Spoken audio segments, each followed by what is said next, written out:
나는 누구인가?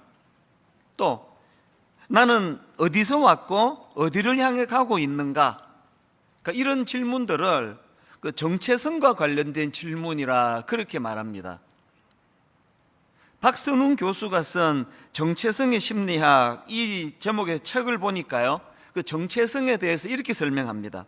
정체성이란 자신에게 중요한 것이 무엇이고 의미 있는 일이 무엇인지를 이해하고 이를 바탕으로 삶의 방향에 대해 결단을 내린 정도를 의미한다.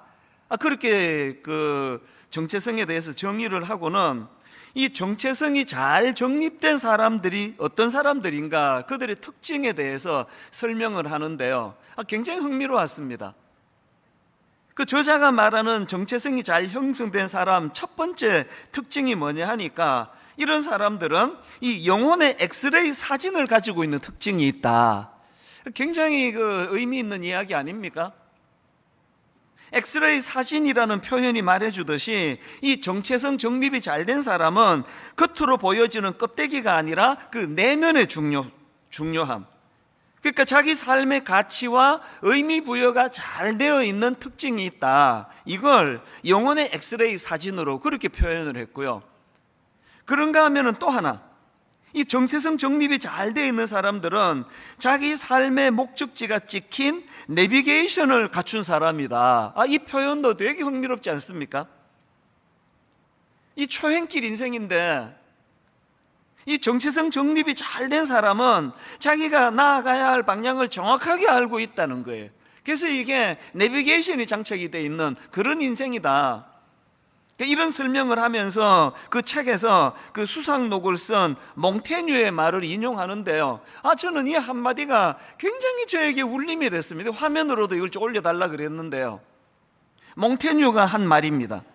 목적지가 없는 사공에게는 어떤 바람도 순풍이 아니다. 아니, 무슨 뜻입니까? 아니, 그 사람이 가고자 하는 방향이 정해져야 자기가 맞닥뜨리는 게 이게 만남의 축복인지 이게 인생의 방해가 되는지 아는 거 아닙니까? 이 목적지가 없는 사공에게는 어떤 바람도 순풍이 아니다. 지금 막 인터넷으로 쏟아져 들어오는 그 정보들이 이게 내게 이게 유익한 건지 이게 내게 쓰레기 같은 건지 이것이 판가름 나려면 내 방향이 정해져야 된다는 거예요. 오늘 이 시대가 막 이 정보의 홍수인데 잘못하면 여기 빠져 죽습니다. 이 몽테뉴가 조언하는 이 메시지, 목적지가 없는 사공에게는 어떤 바람도 순풍이 아니다. 그래서 우리가 어떤 바람을 유익하게 사모하고 어떤 바람을 탓하기 전에 인생의 방향이 먼저 목적지가 정해져야 된다는 겁니다. 오늘 저는 여러분에게 이런 질문을 드리고 싶네요. 여러분에게는 이 내면의 아름다움을 잘 정리할 수 있는 영혼의 엑스레이 사진이 있습니까? 여러분에게는 이 초행길 이생길에 혼미하지 않는 인생의 내비게이션이 장착되어 있습니까? 이 인생이 그냥 열심히 하긴 하는데 막 우왕좌왕 여기 갔다 저기 갔다 그러면 그건 정말 그 시편에 나오는 바람에 나는 겨와 같은 어리석은 모습 아니겠습니까? 유언정 원장님이라고요, 혼자 잘해주고 상처받지 마라, 또 상처받지 않고 끝까지 사랑하기, 이런 책을 쓴 정신과 의사가 있는데요, 이분은 독실한 크리스찬 의사세요. 이분이 쓴 책을 보고 또 강의를 듣다 보니까 이분도 건강한 정체성을 갖는 것의 중요함을 되게 강조하는데요, 참 이분이 귀해요. 이분이 이제 정신과 병원을 개원하고 보니까 너무 많은 사람들이 과거의 상처에 매몰돼서 허덕이고 있고 너무 많은 사람들이 인생의 어두운 밤을 보내고 있더라는 겁니다. 가슴 아픈 건 예수 믿는 사람도 예외가 아니더라는 겁니다. 왜 이런 혼미한 인생을 거칠 수밖에 없는가 이분이 정리하기를, 왜 그러냐, 그 예수 믿는 사람으로서의 이 정체성이 정립되지 않아서 그렇다. 그러면서 이분이 어떤 결심을 하는가니까요, 이런 힘든 분들을 제대로 돕기 위해서 의사인 본인이 내가 먼저 건강한 정체성을 확립해야 되겠다. 그래서 그 병원을 정리하고는 미국으로 신학 공부하러 유학을 떠납니다. 야, 이 참 의사로서 이 정도 소명의식이 있다면 이거 너무 귀한 분 아닙니까? 그런 결단을 내리고 미국으로 유학을 떠나는데요, 중요한 건 그 다음이에요. 제가 이분이 쓴 책을 읽다 보니까 그 저자 소개란에 이런 글이 있었습니다. 개원한 병원이 자리 잡기 시작했을 때 신학 공부를 위해 미국으로 훌쩍 떠났다. 하지만 광야 같은 그곳에서 지식은 해답이 되지 못했고, 그래서 갈급함만 더해갈 무렵, 그 다음 들어보세요. 광야 같은 그곳에서 지식은 해답이 되지 못했고, 그래서 갈급함만 더해갈 무렵 하나님의 말씀을 통해 자신의 정체성과 사명을 깨닫게 되었다. 유학 갈 필요가 없었네요. 이 말씀이 인생의 영적인 내비게이션도 마련해주고, 이 말씀이 내 내면의 건강함을 보여주는 영적인 엑스레이 사진도 제공해 준다는 거예요. 저는 오늘부터 구약의 인물 아브라함에 대해서 살펴보려고 하는데요, 그동안 살펴보던 마가복음을 잠깐 내려놓고 이 아브라함에 대해서 같이 함께 살펴봐야 되겠다, 이런 결심을 한 이유가 있습니다. 지금 우리 모두는 다 위기예요. 지금 코로나19가 2년째 지금 다가오고 있는데, 이게 지금 잦아들지 않고 주사 2번 다 맞았는데, 어제도 이게 또 이 확진자가 신기록을 세웠다. 이제 다음 주에는 4,000명을 돌파할지 모른다. 이게 언제 끝날지 모르니까 모두가 지금 다 지쳐있는 상황 아닙니까? 그리고 우리 교회는 일만서도 파송 운동이라고 하는 너무나 중요한 하나님 앞에서의 이 과업이 있는데, 이런 것들에 대하여 우리가 이런 정확한 하나님이 주신 정체성을 정립하지 않으면요, 길을 잃어버릴 위험이 있습니다. 그래서 여러분, 이렇게 코로나19로 말미암아 온 나라가 전 세계가 혼란함에 빠져 있는 이런 때일수록 우리 내면을 살필 수 있는 영혼의 엑스레이 사진이 필요하고요, 여러분, 이렇게 온 나라가 다 혼란에 빠질 때일수록 내가 나가야 될 목적지를 밝혀주는 영혼의 내비게이션이 장착됐는지를 점검하셔야 되는 겁니다. 그래서 여러분, 이제 오늘부터 살펴보게 될 이 아브라함에 대한 공부를 쭉 하면서 아브라함이 중요한 게 아니에요. 야곱을 살펴봐도 되고 이삭을 살펴봐도 되고 사도 바울을 살펴봐도 됩니다. 중요한 건 인간이 아니에요. 그 혼미한 아브라함에게 갈 바를 가르쳐 주시고 그에게 영적인 내비게이션을 장착해 주시는 건강한 내면을 가져다 주시는 하나님이 중요하시죠. 하나님. 이 하나님이 어떻게 인도하시는가, 이런 중심을 가지고 아브라함에 대해 살펴보려고 하는데요, 오늘은 그 첫째 시간으로 창세기 12장 1절에 나온 이 한마디요. 여호와께서 아브라함에게 이르시되 너는 너의 고향과 친척과 아버지의 집을 떠나 내가 너에게 보여줄 땅으로 가라. 이제 앞으로 이 부분들 다 분석해 가겠지만 오늘은 이 짧은 이 한마디, 여호와께서 아브라함에게 이르시되, 지난 여름 내내 제가 이 말씀을 묵상하면서 얼마나 큰 은혜를 받은지 모릅니다. 여러분이 짧은 한마디, 여호와께서 아브라함에게 이르시되, 이 짧은 한마디가 아브라함의 삶에 얼마나 깊은 영향을 미쳤는가, 이걸 좀 살펴보자는 거예요. 앞에서 그 유원정 원장님이 갈급한 마음으로 미국으로 유학을 떠났지만 신학 공부를 통해서도, 유명한 신학과 교수님을 통해서도 얻지 못했던 내 자신의 정체성과 사명에 대하여 하나님의 말씀이 그것을 깨닫게 해주셨다. 그래서 저는요, 요 제 원고에 빨간 글씨로 여호와께서 이찬수 목사에게 이르시되, 아브라함 이름을 쏙 빼고 제 이름을 넣어서 지금 묵상을 했거든요.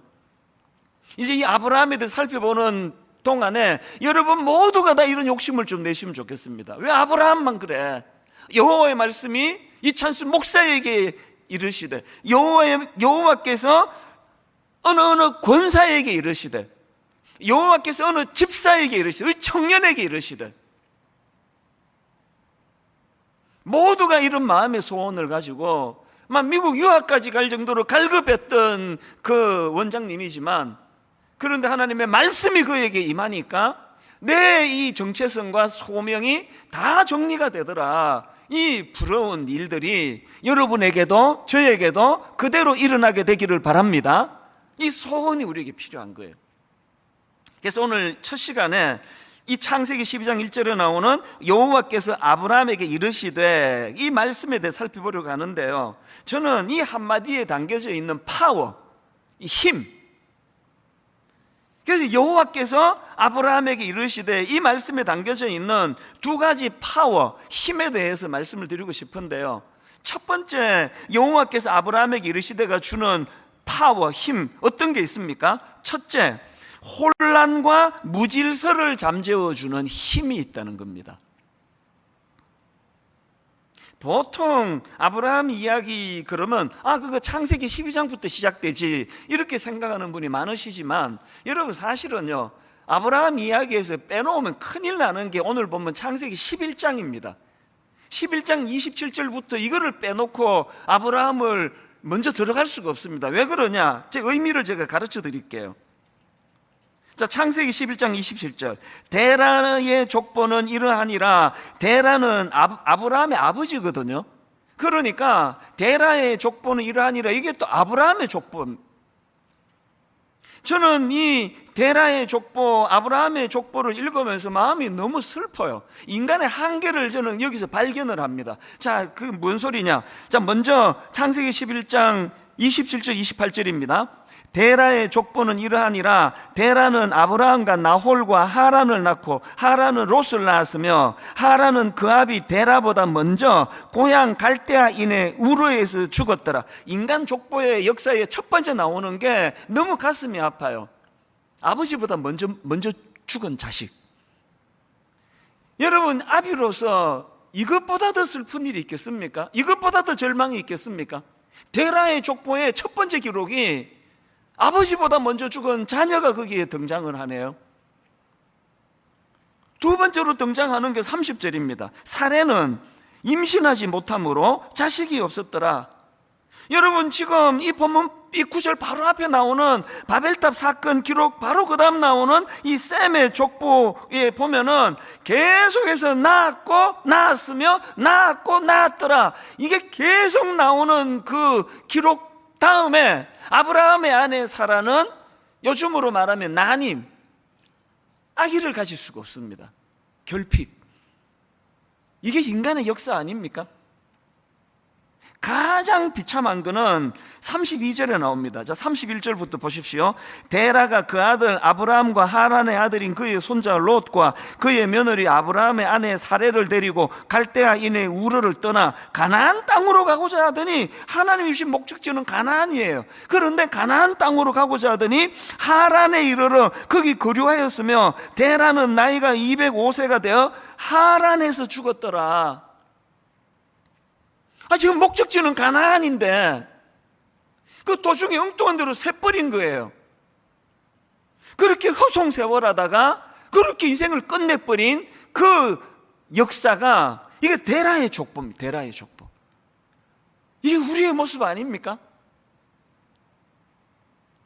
여러분이 가슴 아픈 인간 데라의 족보가 창세기 11장 27절부터 기록이 되고, 그리고는 그 다음에 나오는 것이 12장 1절, 여호와께서 아브라함에게 이르시되요.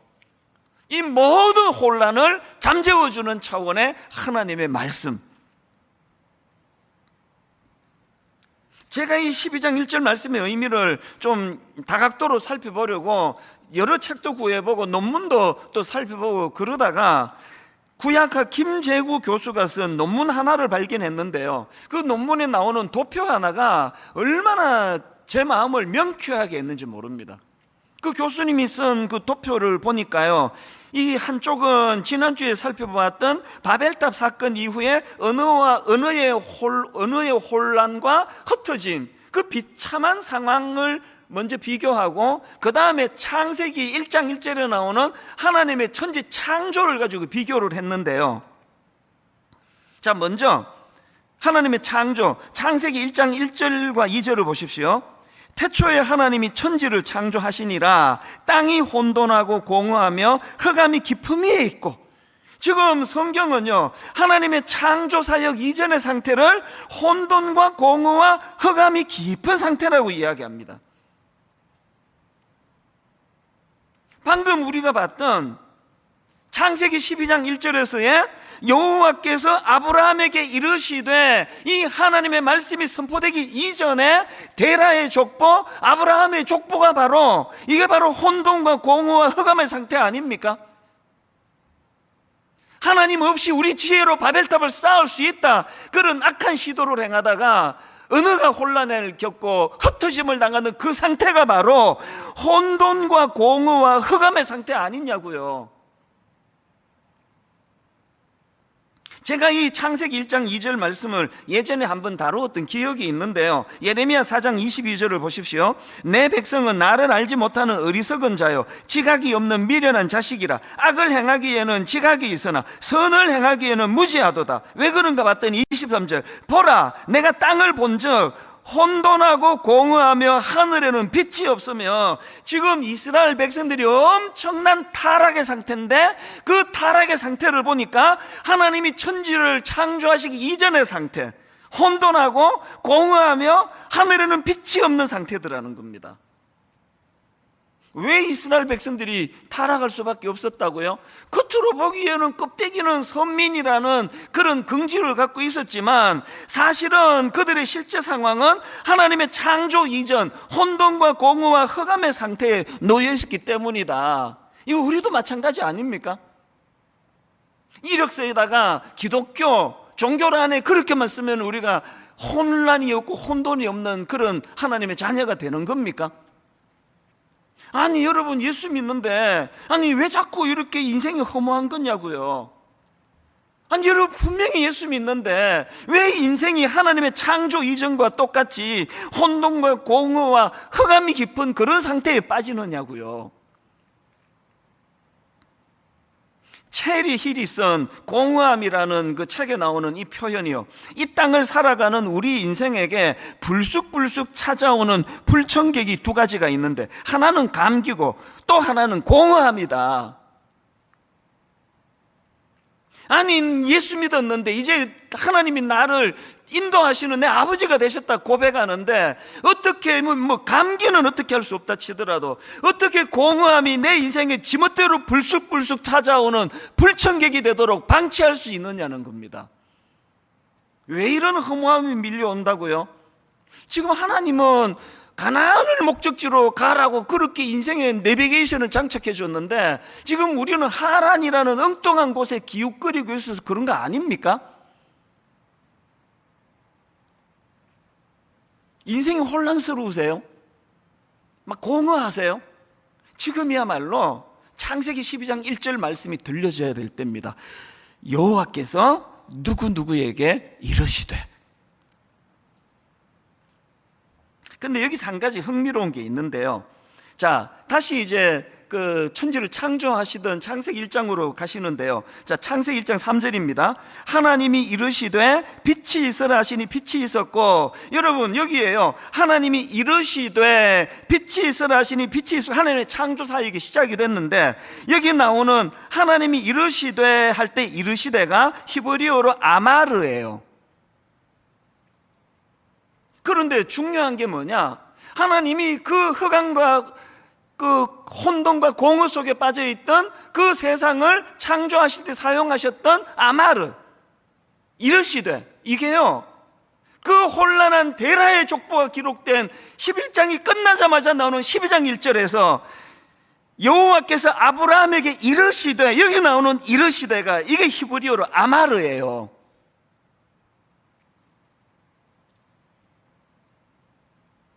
바벨탑 사건 이후로 인간들이 겪었던 언어의 혼돈과 흩어짐이라는 혼란스러운 상황을 잠재울 수 있는 능력도 하나님의 말씀이고, 아브라함의 아버지 데라의 족보에 나오는 그 혼란스러운 상황을 잠재우는 능력도, 이것도 하나님의 아마르가 있을 때 가능하다는 겁니다. 다시 묻습니다. 혼란스러우세요? 사는 게? 막 어디가 길인지 모르시겠습니까? 감기하고 더불어 막 수시로 찾아오는 게 내 마음의 어떤 공허함입니까? 여러분 지금이야말로 그 혼란과 무질서를 잠재우는 하나님의 아마르가 필요한 거예요. 아마르가. 이 좋지도 않은 이 목소리 스피커 타고 이 찬수 목사 목소리만 흘러가는 예배가 아니라 하나님의 아마르가 선포되는 예배가 되기를 바랍니다. 우리의 혼란을 잠재워주는 그 데라의 족보가 말로 다 할 수 없이 슬프디 슬픈 아버지보다 먼저 죽는 아들이 나오고 온 세상이 낳고로 기록되고 있는 거기에 자녀를 낳을 수 없는 슬픔. 하나님은 가나안을 목적지로 정해주셨는데 도중에 엉뚱한 대로 새버려가지고 거기에서 인생 다 허비하고 그렇게 죽어버리는 인생, 이 모든 혼란을 잠재워주는 그런 차원에서 하나님이 창세기 12장 1절에서 말씀해 주시는 게 이게 아브라함에게 주신 아마르의 선포라는 겁니다. 그런가 하면은 두 번째로 여호와께서 아브라함에게 이르시되 이게 왜 파워냐, 이게 왜 힘이냐, 이 여호와께서 아브라함에게 이르시되라는 이 말씀이 힘이 되는 건요, 이거는 다시 출발하게 하는 힘을 갖고 있기 때문이에요. 본문 31절 32절 다시 보십시오. 데라가 그 아들 아브라함과 하란의 아들인 그의 손자 롯과 그의 며느리 아브라함의 아내 사레를 데리고 갈대아인의 우르를 떠나 가나안 땅으로 가고자 하되 하란에 이르러 거기 거류하였으며 데라는 나이가 205세가 되어 하란에서 죽었더라. 제가 이 모리아 산으로 가는 길 이런 책이 있는데 옛날에 나온 책이에요. 이 책을 보니까요, 왜 목적지는 가나안인데 도중에 엉뚱한 곳에 머물렀는가, 하란에 왜 머물렀는가, 그 설명하는 대목이 있더라고요. 하란은요, 교차로라는 뜻을 가진 이름이래요. 하란은 그 이름 뜻 그대로입니다. 길이 잘 연결돼 가지고 국제무역로의 교차점에 위치해 있던 지역이었답니다. 그러니까 상업도시로 번성했던 곳이 하란이래요. 이게 뭘 의미합니까? 아브라함 일행이 보기에 떠나온 자기 고향 갈대아 우르보다 훨씬 번창했고, 또 자기들 같은 이런 이주민들이 일자리를 너무나 쉽게 구할 수 있는 그런 곳이니까 눈이 번쩍 뜨여진 거 아닙니까? 거기에 뭐 잠깐 머물다 가기로 해서 머물렀는지 뭐 둥지를 틀려고 했는지는 잘 모르겠지만 결국은 거기서 아버지 데라가 헛송세월하고 죽어버리잖아요. 저는 이런 분석의 글을 읽으면서 저 자신을 돌아보게 되는 겁니다. 사실 저는요, 30살 되던 해에 5남매 중에 막내인데도 불구하고 가족을 떠나가지고, 어머니를 떠나가지고 그렇게 보따리 2개 들고 한국에 와서 지낸 지가 지금 31년 차예요. 어머니를 모시고 못 산 게 31년이 됐습니다. 왜 그런 역이민을 결정했을까요? 하나님이 저에게 이 소명을 주셨기 때문이에요. 한국에 가서 청소년들을 도와라, 그리고 교회를, 아름다운 교회를 세워라. 저는 이 데라의 모습을 보면서 마음의 소원을 가져요.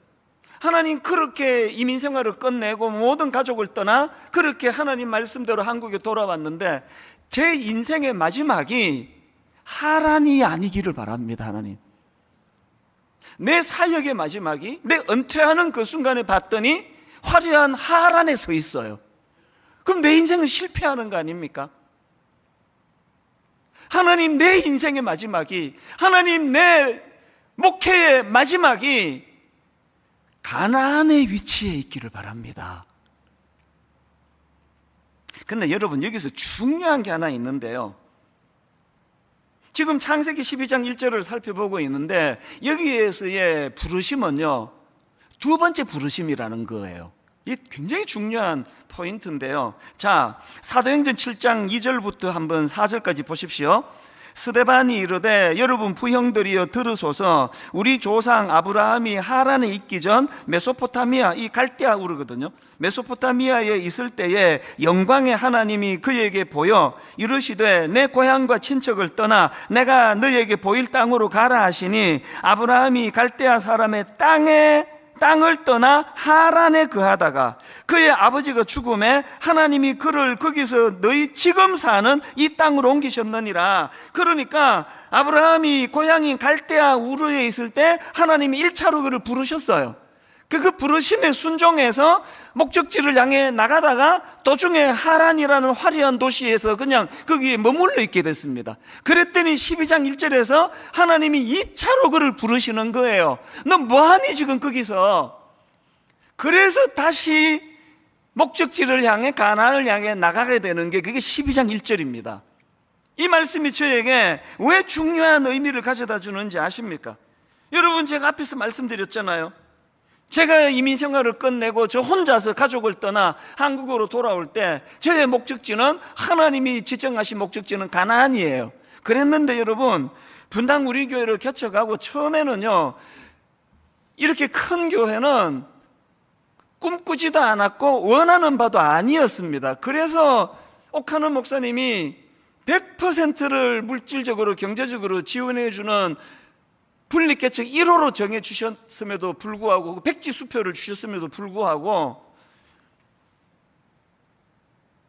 70평짜리 엘리베이터도 없는 상가 4층에다가 얻은 거 아닙니까? 그래서 옥 목사님께 그 견적서를 드리니까, 아니 왜 이것밖에 청구를 안 했어? 그러셨어요. 엘리베이터도 없는 상가 4층에 그 70평짜리에 그 70평이면 뭐 어느 만한지 여러분 짐작도 못 하실 거예요. 거기에 무슨 뭐 화장실 내고 복도 내고 주일학교 내면 그 뭐 어른들 모이는 공간이고 몇 명 모이겠냐고요. 그렇게 시작을 했는데 인근 교회에서 맞고 뭐 또 이렇게 흘러 여기까지 왔다가 정신 차리고 보니까 분당 우리 교회 대형 교회가 돼 있네요. 제가 뭐가 두려운지 아십니까? 내가 은퇴할 때 목적지가 가나안이어야 되는데 내가 발을 딛고 있는 게 지금 분당 우리 교회가 저에게 너무나 화려한 하란이 돼버린 거 아닙니까? 너무 좋은 분들이 막 구름대처럼 몰려드시죠? 우리 교역자들 하나같이 너무너무 인격적이고 좋은 교역자들이죠? 막 여기서 뭐 마음만 먹으면 못하는 일이 없습니다. 뭐든지 뭐 마음 먹은 대로 다 할 수 있는 이곳이 혹시라도 저에게 이 화려한 하란이 아닌가? 그래서 제가 젊은 시절에 꿈꾸었던 가나안을 향한 꿈을 지금 잊어버리고 여기서 지금 여기가 좋사오니 나 대형교회 목사인데 이러고 있으면 내 인생은 대라가 되는 게 대라가. 그게 두려운 겁니다. 여러분, 우리 젊은 시절 기억하시지 않습니까? 대학교 다닐 때 그 캠퍼스를 바라보면서 꿈을 꾸고 그 캠퍼스의 복음화를 위하여 눈물을 흘리며 기도하고, 참 가난한 별 볼 일 없던 그 대학교 1학년 2학년 시절에 그 술을 못 마시니까 콜라 페트병 이런 거 몇 개 사놓고 밤을 새면서 그 콜라 마시고 과자 집어 먹으면서 정말 꿈을 꾸었던 시절이 있잖아요. 그때 제가 소속된 SFC라는 그 학생신앙운동 그 단체에서 SFC 강령 이 다 외우게 했는데요, 요즘도 가끔씩 대내입니다. SFC 강령, 우리는 개혁주의 신앙과 생활을 확립하여 세상의 빛과 소금이 됨을 우리의 목적으로 한다. 우리의 사명은 다한 것 같다. 개혁주의 신앙의 대한 교회 건설과 국가와 학원의 복음화, 개혁주의 신앙의 세계교회 건설과 세계의 복음화, 그리고 하나님 중심, 성경 중심, 교회 중심을 되뇌었던 그 젊은 시절이 있는데, 대형교회 목사가 돼가지고 이 화려한 분당 우리 교회가 저에게 화려한 하란이 되어서 여기에 내가 지금 머물고 있는 건 아닌가, 그 두려움이 있어서 이 강령을 자꾸 외우는 거거든요. 여러분은 어떠십니까? 여러분 그런 꿈꾸던 시절이 있으셨잖아요. 여러분 그런 때가 있지 않으셨냐고요. 그 어린애가 고등부 수련회 가서 눈물을 흘리면서 세상의 그 어린 중학교애가 타락한 우리 대한민국을 위해 기도하자 그랬을 때 땅을 치면서 이 땅을 회복시켜 달라고 기도하던 그런 시절이 있으셨잖아요. 저도 기억이 생생합니다. 어쩌다가 목적지를 잃어버리고 화려한 하란에 머물게 되셨느냐고요. 여러분, 지금이야말로 저와 여러분이 두 번째 부르심이 필요합니다. 하나님의 두 번째 부르심. 최근에 우리 교회에서 청소년 사역만 하던 목사님이 전라도 광주에 있는 조그만한 교회로 부임을 해갔습니다. 제 기억으로 한 70명, 80명 모이는 아담한 교회인데요, 의외였습니다. 이 목사님이 저한테 오더니 전라도 광주에 이런 교회에서 청빙이 왔는데 거기로 가려고 합니다. 그렇게 저한테 상담을 하러 왔어요. 제가 진지하게 말했습니다. 왜 이렇게 서두르냐고. 아니 지금 교구 사역도 안 해보고 중등부만 하다. 저도 그런 입장인데, 사실은 저도 뭐 그렇게 어른 목회도 안 해보고 개척을 했긴 한데 당신은 안 그러면 좋겠다. 그래서 제가 진지하게 숙제를 줬어요. 아내와 함께 정말 하나님의 뜻을 구하는 기도를 드려봐라. 하나님의 응답이 있으면 그때 나한테 다시 오라고. 그랬더니요, 이 목사님이 며칠 뒤에 왔어요, 저한테.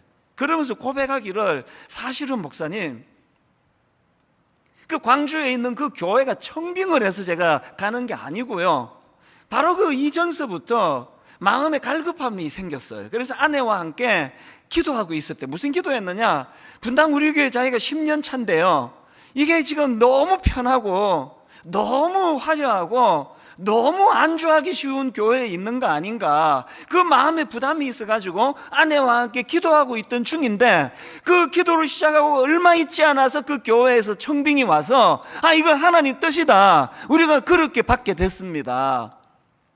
제가 그 자리에서 축복하며 허락을 했습니다. 그리고 지금도 그 목사님이 마음에 계속 머물러 있어요. 어른 목회도 안 해본 이 목사님이 낯선 전라도 광주에서 참 그 한 6, 70명이라 그러면 막 서로가 너무 잘 아는 이런 사이일 텐데, 하나님 이 목사님이 그 광주의 그 교회가 하나님이 허락하신 목적지 가나안인 줄 믿습니다.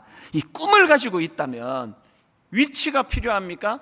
꼭 서울이라 해야 됩니까? 수도권에서만 목회하는 겁니까? 하나님이 부르시는 그 자리가 바로 하나님이 원하시는 목적지 가나안인 줄 믿습니다.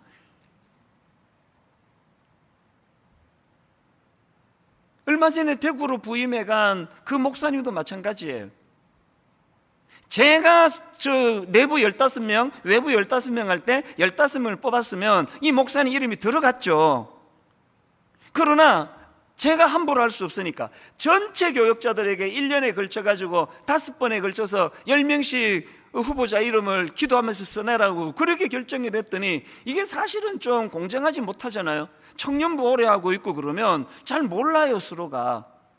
당연히 교구 사역 오래 한 사람 위주로 그렇게 발탁이 될 수 있으니까, 이분이 나이로 보나 경력으로 보나 영성으로 보나 당연히 15명 안에 들어가야 되는데, 내가 너무 마음이 아팠습니다.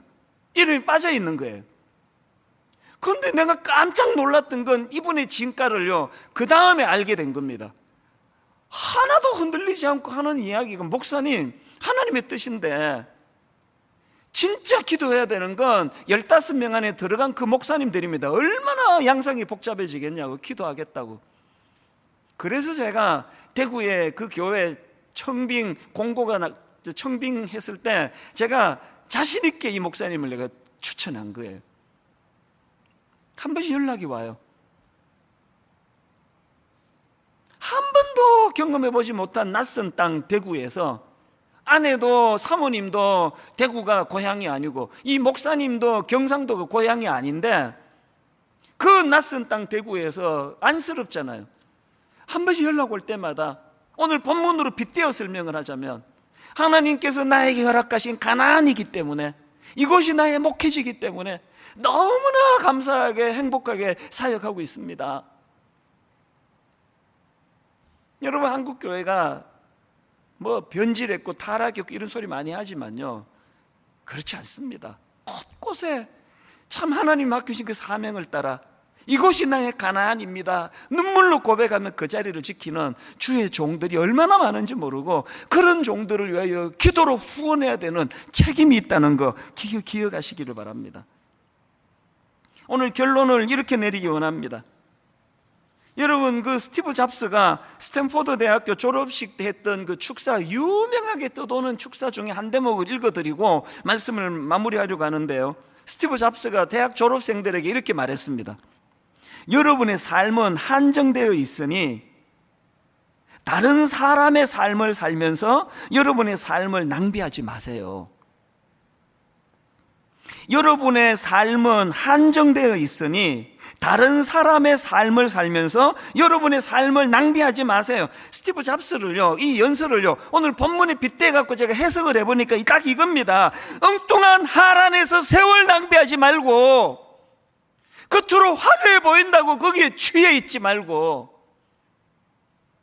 여러분의 삶이 한정되어 있으니까 엉뚱한 데서 여러분의 삶을 낭비하지 말고 하나님이 원하시는 목적지 가나안을 향하여 발걸음을 옮기십시오. 그 얘기거든요.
어떤 분은 분당 구역에 남으셔서 이곳이 여러분의 가나안이 되기를 원합니다. 어떤 분들은 29교회로 옮기셔서 그곳이 여러분의 가나안이 되기를 원합니다. 어떤 분은 지역에 있는 작은 교회에 너무너무 신실한 목사님이 목회하는 그 교회로 옮기셔서 그곳이 여러분의 가나안이 되시기를 바랍니다. 어디든 상관이 없는데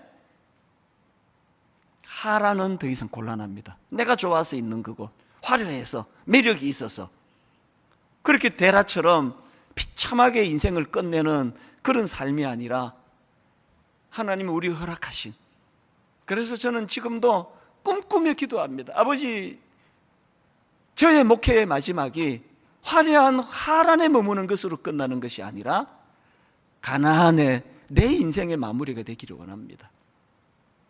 오늘 말씀을 기억하시면서 참 오랜만에 불러보는 찬양이에요. 이 땅 위에 하나님의 교회, 부르심을 따라 일어나 거칠은 광야 외치는 소리로 거듭거듭 피어나라. 정말 하나님, 우리 남은 생에 하나님의 두 번째 부르심이 들려지기를 원합니다. 하나님의 두 번째 부르심으로 아버지, 그저 안주하고 의미 없이 살아가는 하루하루가 아니라 정말 하나님 주신 그 꿈을 가지고 벅찬 가슴으로 목적지 가나안을 향해 발걸음을 옮기기 원합니다.